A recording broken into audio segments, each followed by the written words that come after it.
You have a new ad on foreign policy. It features Ted Cruz and Marco Rubio talking about taking strong military action in Syria, and then the ad is followed by snippets of both Rubio and Cruz talking about avoiding sending U.S. troops into Syria. Do you think they're all talk on this issue? Is that what you're saying?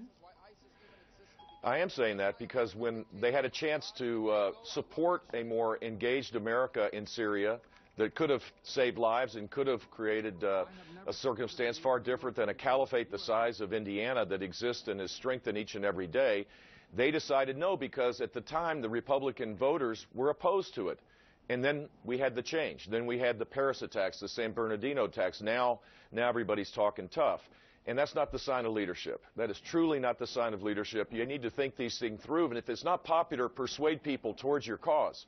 That's what leadership is all about. Now, during the Republican debate that CNN hosted at the Reagan Library, Hugh Hewitt challenged some of the Republicans on that very issue, asking if Cruz and Rubio bear some responsibility. I think that the response from the Rubios and Cruzes of the world is that they don't trust President Obama's leadership, and that was the reason they were hemming and hawing.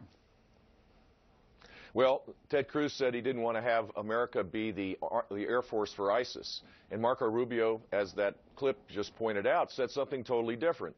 They could have created an authorization to use military force that was much more wide open for the next president of the United States instead of having a tepid one as the president proposed. They could have led the charge to create a strategy to deal with ISIS and Assad, but they didn't because it was not popular at the time.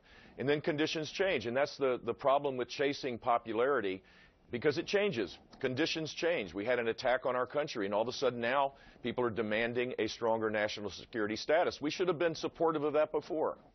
The annual March for Life took